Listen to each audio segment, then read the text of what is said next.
La clase que voy a dar ahora es sobre la lesión de Lisfranc, como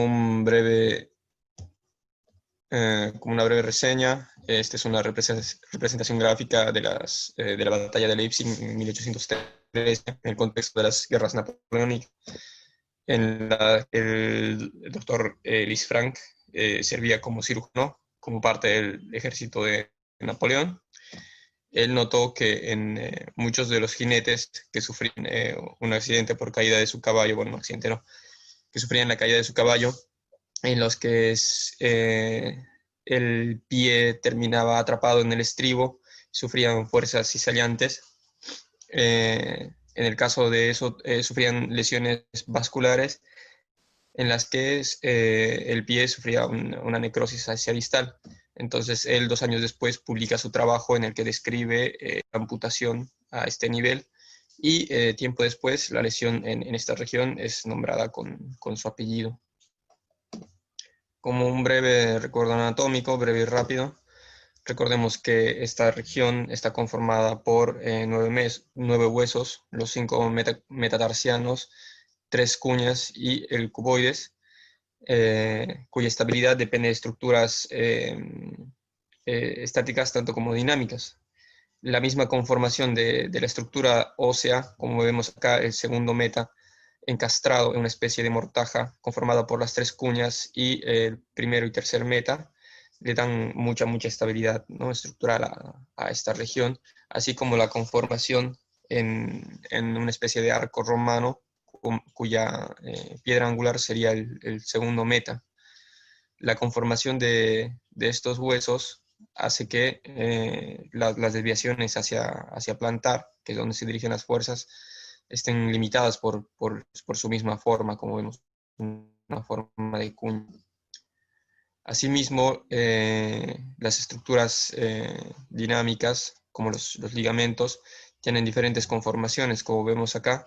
Pueden ser divididos según la dirección de sus fibras, así como su conformación en horizontales, verticales, donde estén ubicados en dorsales, interóseos o plantares.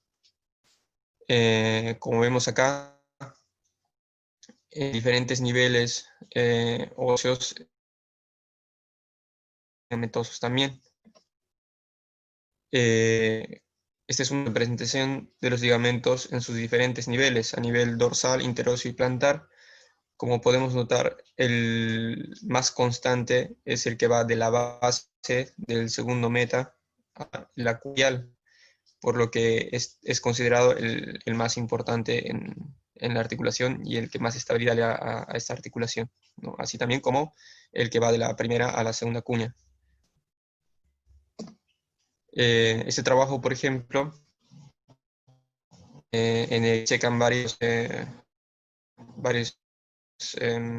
parados anatómicos para evaluar este ligamento, hacen evidente los diferentes haces del ligamento de Lisfranc en dorsal e interplantar y encontraron en los diferentes preparados, tomando medidas medias y medidas de referencia, que el ligamento interóseo es el que más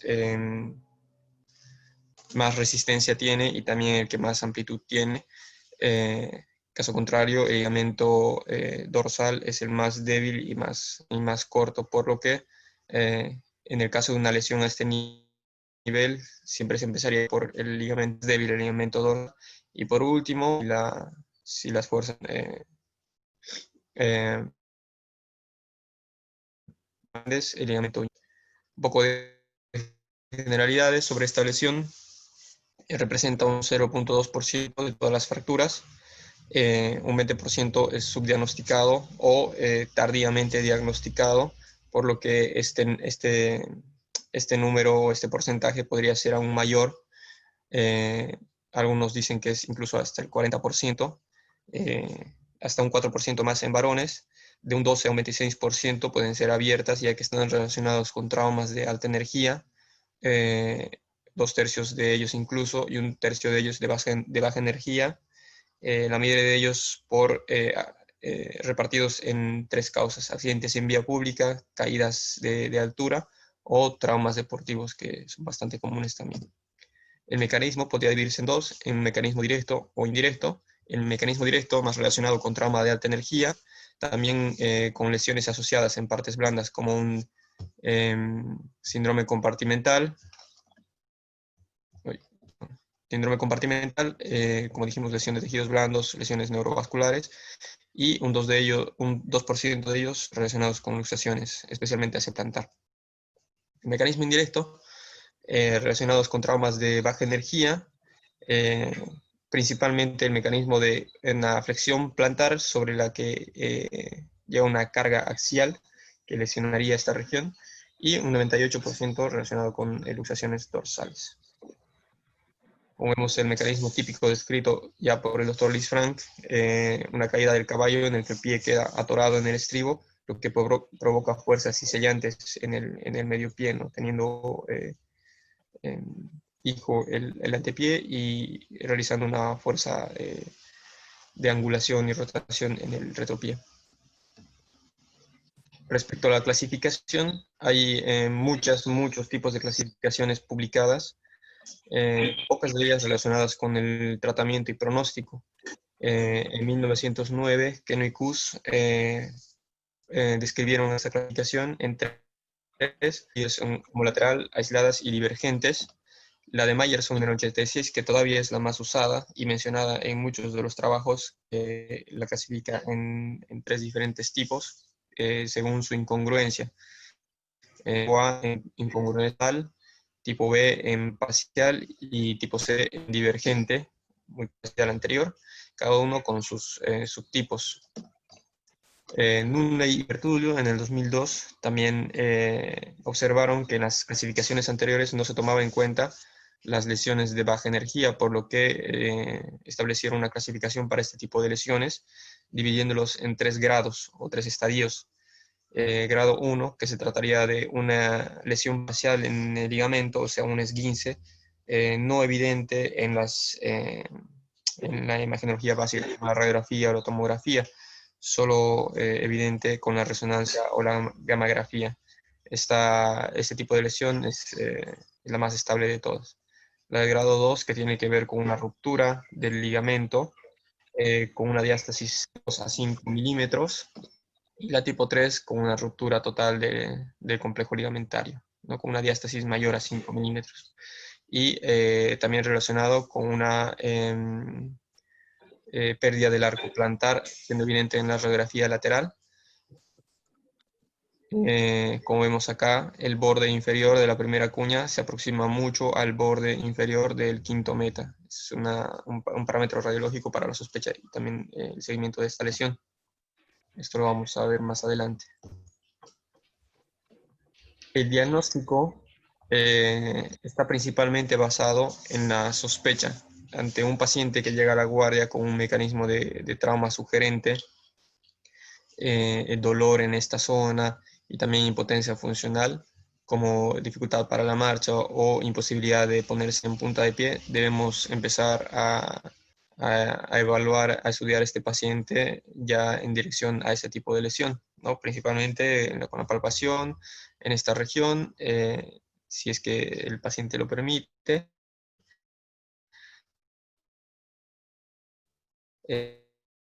Myerson en el 89 había escrito maniobras para evitar este tipo de lesiones, ya que el dolor no lo permitiría, sino en un paciente ya con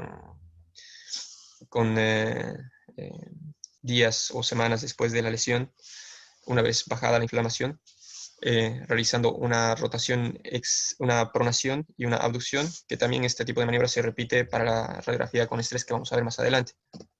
El signo de la brecha describe un espacio que se forma entre la primera y el primer y segundo ortejo. La equimosis plantar, que si bien no es algo patognomónico, sí es algo muy característico de este tipo de lesiones que nos deben llevar a descartar obligatoriamente una lesión de Lisfranc en este tipo de paciente. El signo de la tecla de piano, descrita en el 2003, que consiste en tener fijo el retropié y presionar en la cabeza de los metas para reproducir el dolor en la articulación del Lisfranc. Obviamente esto tampoco con el agudo, siempre empezando de lo más básico, por las radiografías, en sus diferentes proyecciones en pie, frente, lateral, con y sin carga, y también es muy importante que sea comparativo respecto a, dado que nos limita, según la distancia del doctor, no nos sería de mucha utilidad, ya que nos permite solo evaluar las estructuras superficiales. La tomografía, solo para evaluar lesiones complejas con lesiones óseas asociadas, mecanismos de baja energía, ¿no? Nos permiten valorar pequeñas abulsiones que pueden hacerse evidentes en la tomografía o fragmentos intraarticulares. Y la resonancia, para más utilidad para las lesiones de baja energía, abulsiones y principalmente el edema óseo voluntarias. El trabajo es muy interesante. En las diferentes proyecciones vamos a observar para, ya no, en una visión anteroposterior, debemos observar una línea continua entre el borde lateral del primer meta y el borde lateral de la primera cuña, no siendo así en el caso de esta radiografía, por ejemplo, vemos la brecha que se forma. Así también debemos observar una línea continua entre el borde medial del segundo meta y el borde medial de la segunda cuña, no así presente como en la imagen. En una proyección oblicua debemos observar igual una línea continua entre el borde medial del cuarto meta y del cuboides. Es importante también el borde dorsal, el escalón que se forma muchas veces en esta lesión, en una proyección lateral. La brecha que existe entre el primer y segundo meta, este signo y el signo siguiente, la brecha que existe entre la primera cuña y el segundo meta son signos con más sensibilidad y especificidad en el tema de imagenología, que consiste en la distancia que existe entre estas dos estructuras. Por ejemplo, entre el segundo meta no debe existir mayor de 4 milímetros sin carga y 5 milímetros con carga. Y una comparativa en el lado contralateral, 1 milímetro. Y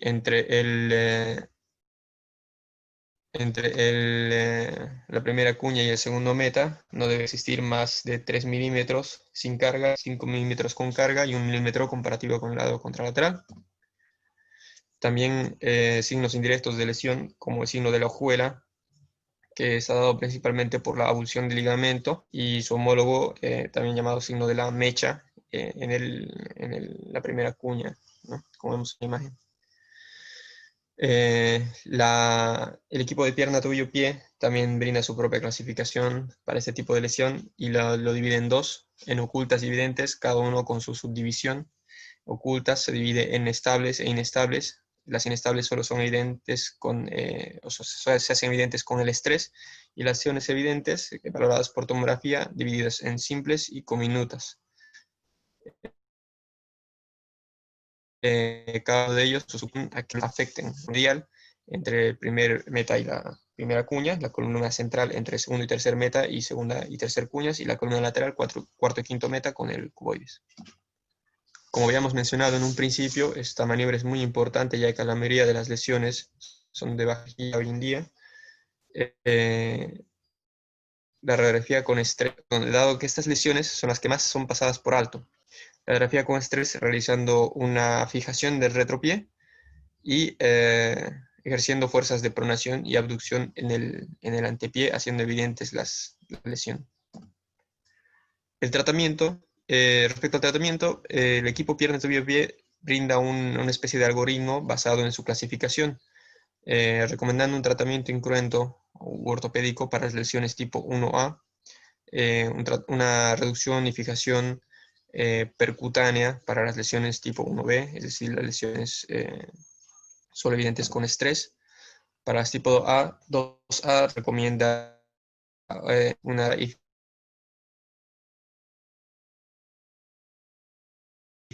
fijación con tornillos y fijación con tornillos de compresión o grapas más injerto. Respecto al tratamiento incruento, como dijimos anteriormente, reservado para las lesiones leves, las tipo 1A del equipo pie o las Nunley y Bertullo 1, se recomienda una inmovilización de 6 semanas, empezando por una bota corta de yeso, más o menos 2 semanas, rotando hacia una bota Walker, puede ser, dándole movilidad progresiva, sin apoyo. Y después de las 6 semanas, dependiendo de cómo esté el paciente, podemos brindarle carga progresiva, siempre con una órtesis para el apoyo, ¿no? Para no lesionar más el ligamento. Se dice que alrededor de los 6 meses recién se lograría una recuperación.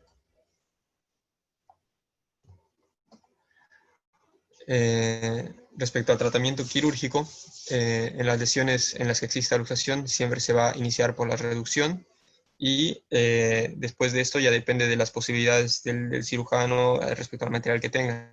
Dado que parte de estas lesiones son de alta energía, debemos tener muy en cuenta el estado de las partes blandas, por lo que después de la reducción tal vez sea conveniente esperar a la mejoría de estas, ya sea con una fijación percutánea, un tutor externo o algún tipo de inmovilización como una valva de yeso, ¿no? Esto siempre cuidando las partes blandas.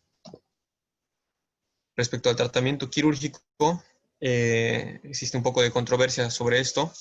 Las opciones que tenemos son la fijación percutánea, la reducción abierta y finalmente la artrodesis. El manejo percutáneo tiene sus ventajas y sus desventajas. Respecto al manejo percutáneo,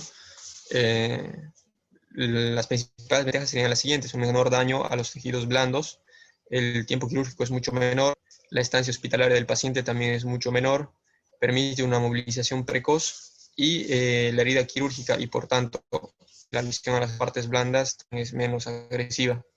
La desventaja radica en que la reducción anatómica es mucho menor respecto a una reducción abierta y también existen complicaciones con el material que hay que tener en cuenta.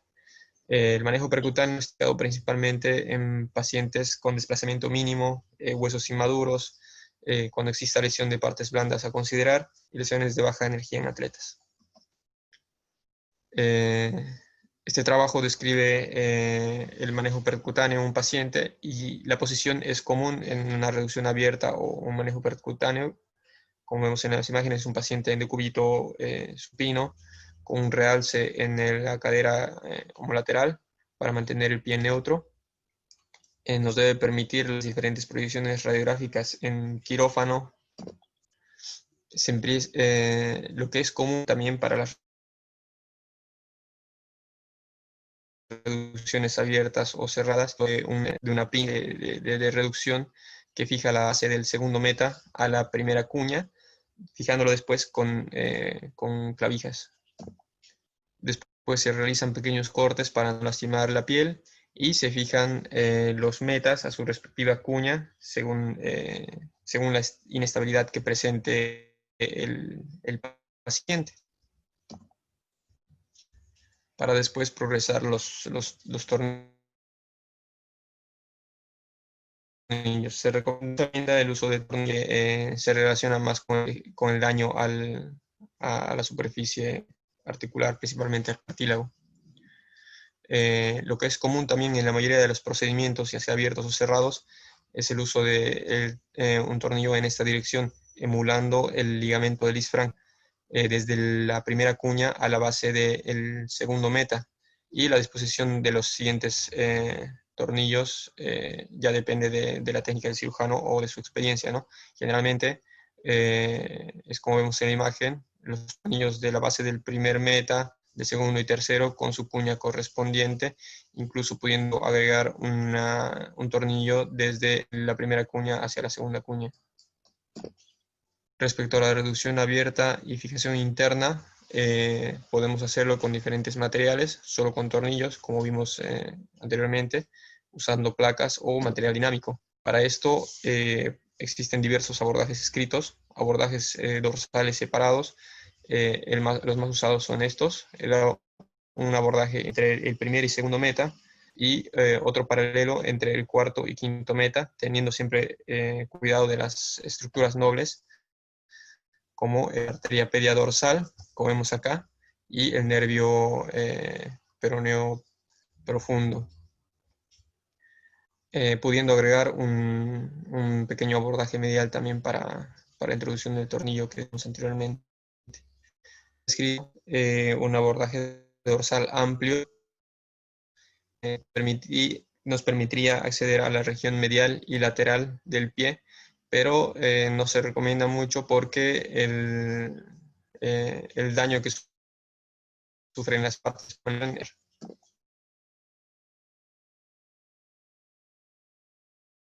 se recomienda siempre las falencias de los tornillos, por lo que se recomendaría lo llaman pocket hole, que vendría a ser el avellanado del hueso para esconder la cabeza del tornillo y evitar así su protrusión. Como dijimos en un principio, este es uno de las direcciones de los tornillos bastante constante, porque emula la dirección del ligamento, y lo que queremos establecer justamente esa, esa estructura de arco romano que tienen los metas, ¿no? Devolviéndole la estabilidad que tiene. Y bueno, la dirección de los siguientes tornillos, que pueden ser oblicuos, como vemos acá, o cada uno con su respectiva cuña.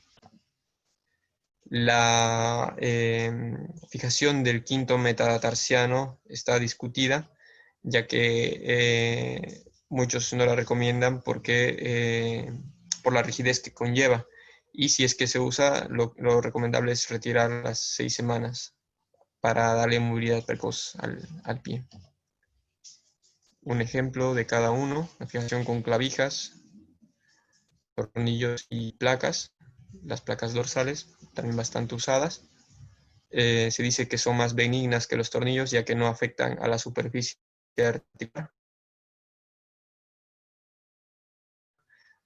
dado que al ingresar el tornillo y el paso de él, se lesiona el cartílago articular por lesión directa y también por la temperatura. También está descrito la fijación flexible con hilos, suturas de alta resistencia que emulan el ligamento, como vemos acá en el ejemplo. Se fija la base del ligamento y también la primera y la segunda cuña. Esto sobre todo en pacientes con inestabilidad, están descritos varios materiales, y el periodo de recuperación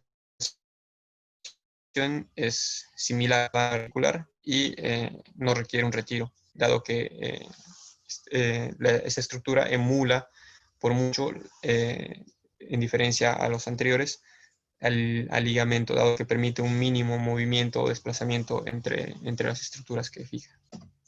Respecto al postquirúrgico, se usa una bota de yeso corta sin apoyo durante unas 3, dándole después un apoyo progresivo, una carga progresiva a las 8 semanas después de la cirugía, rotando en las 3 a 5 semanas siguientes de la cirugía, ¿no? Se recomienda fisioterapia progresiva a tolerancia para mejorar la propiocepción y un entrenamiento en marcha y control del edema. A los 3 meses, un zapato con una órtesis protegiendo el arco longitudinal, y se recomienda retirar el material de osteosíntesis no antes de los 3 meses. Esto para permitir el movimiento fisiológico y evitar el riesgo de fatiga o falla del material. La artrodesis primaria también está descrita como tratamiento para esta lesión, principalmente en las más graves, en las que exista una destrucción mayor al 50% de la superficie articular, cuando existe una fractura interarticular de la base del segundo meta y la columna medial. La artritis preexistente también es indicación para una artrodesis primaria o un diagnóstico tardío. Aunque se han visto resultados muy buenos, un año después de la lesión, se recomienda limitar este tratamiento a 4 meses. Y cuando existe una lesión ligamentaria grande, más una inestabilidad funcional. Diferentes trabajos comparan la artrodesis primaria respecto a la fijación interna con buenos resultados. En este caso, 547 pacientes en 8 artículos fueron evaluados en este metaanálisis con un resultado bastante similar, ¿no? sin diferencias estadísticamente significativas entre el resultado de la fijación interna y la artrodesis primaria. Igual este otro trabajo, que evalúa 187 lesiones de Lisfranc, que comparan estos dos tratamientos. Igual, sin una diferencia significativa, incluso asociando la fijación interna con un dolor persistente posterior. Pero todos estos trabajos reconocen su limitación y sugieren mayor estudio para mejorar la conclusión. En conclusión, la lesión de la articulación de Lisfranc muchas veces pasan desapercibidas y en ocasiones son mal diagnosticadas. Como dijimos, mencionan que hasta el 20% son subdiagnosticadas, pero esto puede llegar al 40% incluso en ciertas zonas. El mal diagnóstico puede llevar al dolor crónico, deformidades y alterar la reintegración social y profesional.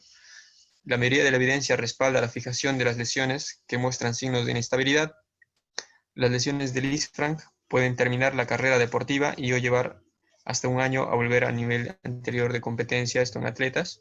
Y la clave del manejo quirúrgico es recuperar la alineación anatómica y la congruencia articular. Esta es una imagen de la tumba del doctor Lisfranc en París, en donde está grabado esta frase: la cirugía es brillante cuando se opera, pero aún es más brillante cuando no hay sangre ni mutilación y sin embargo conduce a la recuperación del paciente. La frase del doctor.